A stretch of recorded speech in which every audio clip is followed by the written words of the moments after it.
I think the heart of this organization still revolves around Zion Williamson. I mean, look at the contract he just got. And it sounds weird to say considering he's only played 114 games in his 4 years in the NBA. But I mean, it's warranted. His presence on the floor is absolutely incredible. He is essentially a Ford Fiesta driving 15 miles per hour at you on the court. And he's so incredibly difficult to predict with his size, speed, and athleticism. I mean, last season he averaged 26 points, 7 rebounds, and 4.6 assists in his 29 games. And it looks like he's been working out this season to even get better, even faster, probably even more athletic. And that says a lot about Zion's character, to come back from those injuries even better. And if he can stay healthy, I think he could finally start finding himself a pretty solid position in this league. Yeah, I love the comparison there with the Ford Fiesta. You can definitely draw a few comparisons with vehicles for his past builds, but in all seriousness here, yeah, the new contract was pretty surprising in some ways, but not really. When he's on the court, he's an absolute game changer. And even though he's only played in about 114 games over those 4 years, like you mentioned, the production on the court, it does warrant, getting $39 million annually, which is what he will be getting through 2028. And, it's kind of shocking again, but not really. He's only 23 and barely 23. He only turned 23 about 2 months ago. He feels way older at this point, but yeah, if you're putting up 26, 7, and 5 while shooting over 60% from the field, yeah, it's warranted to get that amount of money in today's NBA. And with him being healthy, the Pelicans, they're a completely different team on the court. He enhances everyone around him. Whether it's with his passing ability or just drawing the attention of the defense, and they have to. He might not be a 7-foot Giannis coming down the paint, but you just can't stop Zion when he's healthy and bulldozing into you. It doesn't matter if you're a center or a small forward. It doesn't matter. He'll find a way to get the shot off. Super athletic, just an absolute unit down low. And again, him staying healthy can completely change the whole dynamic about this team. We talked about it before, their number 1 seed with him healthy last season, and after he didn't play again, they dropped all the way to 9th. And that's just a huge difference with one guy alone.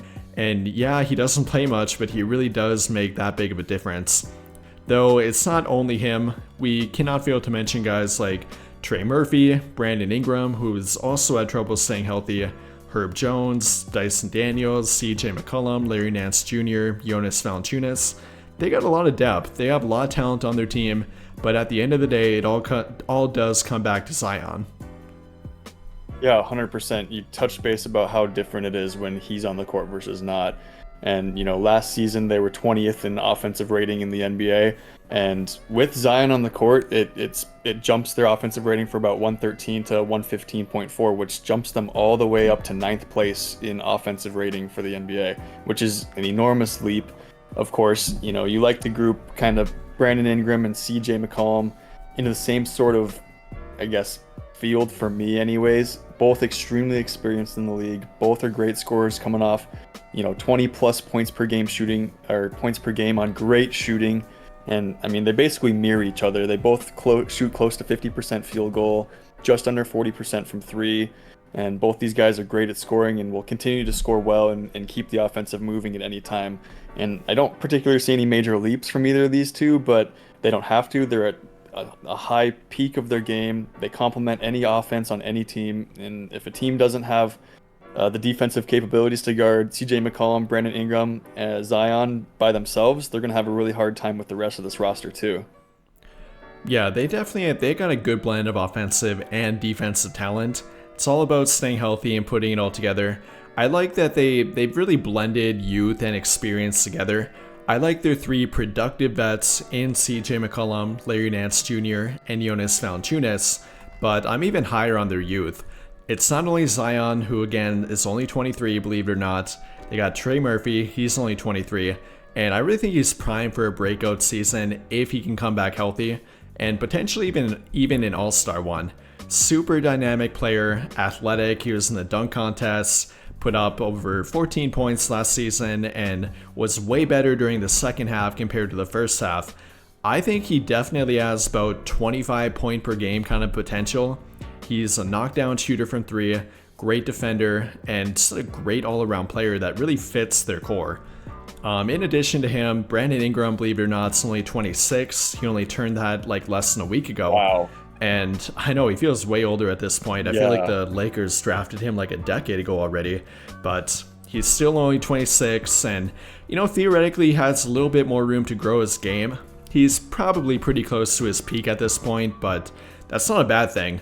Averaging around 24 a game, 5.5 assists, over 5 rebounds, and really finding his stroke on his three-point shot. I think he shot about 39% from three last season, and really completing his game. It's all about him staying healthy, and Zion, of course, but in addition to those two and Trey, they got Herb Jones, who's only 24, and even though he might not be the offensive threat that the other guys are, great perimeter defender. I think he's got more room to grow offensively too, even though that's, again, not really the focus of his game, but he's their lockdown perimeter defender guy, and a really good 3-and-D presence for them.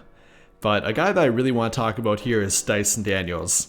He came into the league at 19 years old, didn't play a whole lot right away during his rookie year, but after the Pelicans were dealing with a lot of injuries to kind of their forwards with Zion and Ingram again, that's when Daniels got more opportunity to play, and I really think he could be a hidden gem. We talked before about how, no one really recognized the Pelicans because Zion wasn't playing and, they weren't playing that well. And I think that really hid Dyson Daniels from the limelight. Even though he's not very efficient on offense yet, he showed great signs of it, but he was very effective on defense. He was second on their team in defensive Raptor rating during his rookie year with a plus 3.0 rating. And not only second on their team, but 18th in the entire league among guys who played over 1,000 total minutes. I mean, that's a pretty big compliment for a rookie. You're ranked within the top 20 in any defensive rating. That tells you a lot about his overall impact, his potential. I mean, if he's doing that in year number 1, imagine if he keeps committing to defense, what he could be in 3-4 years from now. Yeah, he could be great defender, has like point forward type of ability on offense, and can score the ball in a variety of ways. I'm incredibly high on him, and if they would ever feel like moving on from Brandon Ingram, I think Daniels would be a really good guy to kind of quote-unquote replace him with. He might not be the shooter that Ingram is right now, but then again, Ingram wasn't that shooter when he was a rookie or 20, 21 years old either. I think Daniels can kind of develop into that role, and he'll be a really good guy to build around them, or build around for them, especially given that Ingram and Zion cannot seem to stay healthy. And if that continues, I think Daniels will continue to take on a bigger role moving forward. Yeah, I mean, it's hard to compare someone to another guy that other people are calling the other Kevin Durant, especially when you're talking about filling a role. He could definitely do it in a smaller sense, I think, for sure. Defensive is insane. You mix Dyson Daniels with guys like Jose Alvarado and Herb Jones, who, I mean, just great defensive players. I think that, Jose kind of brings like a defensive energy similar to how Patrick Beverley does with teams. It's just kind of that, I don't want to say goofy, but kind of just over the top, extreme high energy levels, which is a big X factor for a lot of teams that want to make any sort of consistent, game winning type seasons. And mixing those three guys together, I think will be really great. Herb Jones, like you said, he's coming off of a really high steal season, averaging 1.6 steals a game, which, by the way, was a 5-way tie for the 4th highest in the league last year. I mean, just huge defensive threat type guys to any type of offense. And I think that those guys will come into a big play this year. And I think Dyson Daniels, like you say, will take a big leap forward. And they're really kind of addressing that depth issue, which it's hard to address because you don't expect, injuries, of course. But I think they're addressing that issue that was super clear when Zion was gone last year. They didn't have the talent to replace him, which is hard to do. But they drafted Jordan Hawkins at 14th overall in this year's draft, which I think was a great pick, especially after Zion got hurt and we saw that whole issue last year. Jordan Hawkins averaged 16 points per game on almost 40% three-point shooting for the UConn Huskies, team who won the national championship. So mixing him in will provide another great scoring threat for them too. And I think that the depth is looking way better. The defense is looking insane. The offense is looking insane. Like we talked about, we got Zion, Brandon Ingram, CJ who can almost score at will. And if you look at the offensive efficiency numbers for all these guys, it's high. It's up there. It's up at the top with the rest of the teams in the NBA.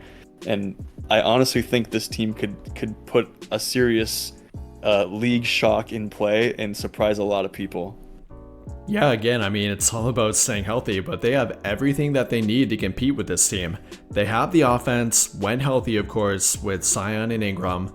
And, you know, they added more with Hawkins, and with their internal growth from guys like Dyson Daniels, Trey Murphy definitely would and hopefully will contribute to that if he can come back early on in the season. And, you know, all their vets too. CJ McCollum, super efficient, like you talked about. A lot of people tend to underrate Larry Nance Jr. both on offense and defense. Great small ball 5 defender, contributes on both ends of the court. Very underrated guy, and I really like their mix between Larry Nance Jr. playing the small ball 5 against kind of more versatile and smaller teams, and especially come playoff time. That was huge for them during their 2022 playoff matchup against Phoenix in round 1. Larry Nance at the 5 really stumped them at times. And then when they're playing against the bigger teams, or of course, you know, just during the regular season when you can kind of dominate teams by being bigger, Valanciunas really comes into play. Super efficient post scorer in a modern NBA that doesn't really value it, but when a team isn't prepared to defend him, he can definitely take advantage of other teams at times. Yeah. I'm not sure he's in their long-term future, but I still really do like the kind of the front court dynamic they have there. It can definitely win them games during the regular season, and it's tough to defend. Now, again, they have a lot of options on offense. It's all about putting it together. You mentioned how that big leap with Zion when he's healthy, they go from nearly a top 10 defense to compared to a bottom 10 defense when he's not on the court. It all comes down to that. Their defense, it's more than good enough with or without Zion and Ingram on the court, but they simply can't compete offensively without them.